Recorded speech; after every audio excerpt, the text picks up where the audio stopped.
Yo, what's going on, guys? Chris Brown here, Overtime Athletes. Got a little bit different video for you guys today. I got my man Nick Davenport here. Nick from Mind Body One. Everyone has a brain. The brain controls everything that we do.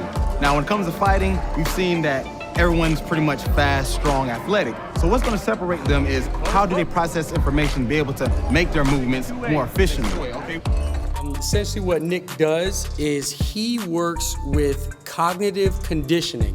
Now, you guys may have seen me training some of my baseball players on the YouTube channel, and you guys have seen me do a little bit of reaction work paired with, lateral quickness or something. Anything to be able to stimulate that reaction capabilities to mimic what they might see in the field or work on a small component of what they might see on the field.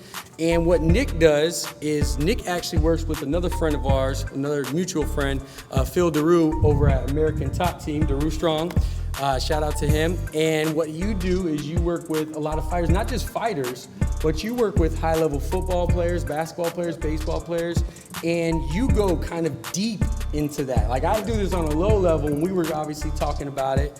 And what I'd like to do is just kind of introduce you, and if you can, share with my guys maybe a little bit of what you do, the background, the science behind your theory and what is the research is showing, and then maybe something that they could take away to start utilizing this maybe at home or on their own, or something they can implement to kind of start to increase their reaction capabilities. But of course, yeah, so cognitive conditioning, what we call it, is training the brain through different variations of reaction time, hand-eye coordination, memory, decision-making, and focus. Now, a lot of people know we gotta train our body to be strong and conditioned to perform the best we can in whatever sport we may have. But at the end of the day, the brain is what is the center for all those functions to go through. Now, the best athlete typically isn't always the one that's most physically able. It's usually the one who's able to do what they can at the right times in the right ways. So our goal is to be able to take in information, because everything we do is taking in information. Whether it's reading a running back coming out the backfield, going up for a block, and someone's going up for a layup, hitting a pitch.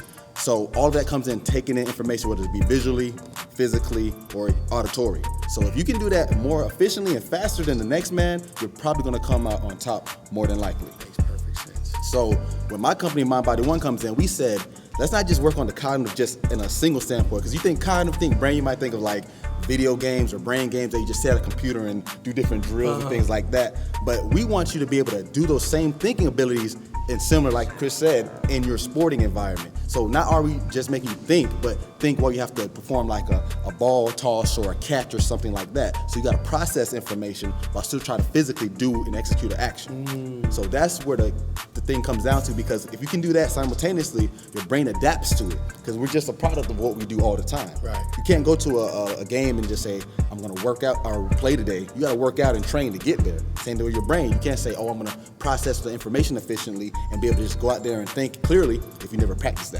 So it goes hand in hand. Absolutely. And so the old school way of doing things like that is to obviously repetition, right? 1,000, 10,000 reps of a particular thing, whether it be ground balls, you're seeing many different ones, and that's allowing you to continuously process the same information that you might see on the field.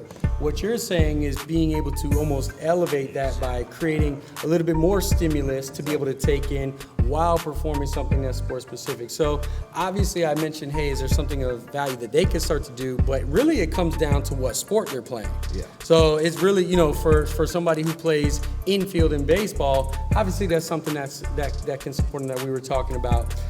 Like you said, with running back, being able to process where they need to be able to make that cut. So really it's kind of on an individual sport basis. Is there anything that you do within your line when you start working with somebody that would be considered a baseline entry exercise? For instance, I know that a lot of my power athletes I work with, obviously we just take an easy example, something like the squat is a hip extension movement. We're trying to increase their powerful hip extension, right? So is there anything kind of entry baseline that you would do across the board for, let's say, MMA, football, soccer, basketball, anything under that? Yeah, so I'm gonna use a term, it's not too big a word, working memory. So that's basically like your bench press. Everyone asks, what do you bench, what's your max? That's your bench press for your brain. Okay. So that means, all it means is, can you take in information in a quick, short amount of time and utilize it as fast as possible? So the more information you take, the harder the task becomes. So think about a quarterback. He drops back for a pass. He's trying to read the defense. He's looking for an open receiver. You got a guy rushing from the side. The more things going on, the harder it is for you to focus. Right. So you have to do drills. So instead of just saying like, I'm gonna do a sprint, do a sprint that maybe instead of saying I'm just gonna sprint to a straight line, have 3 different colored cones. Simple as that. Gotcha. And name each cone a number. So red 1, blue 2, green 3.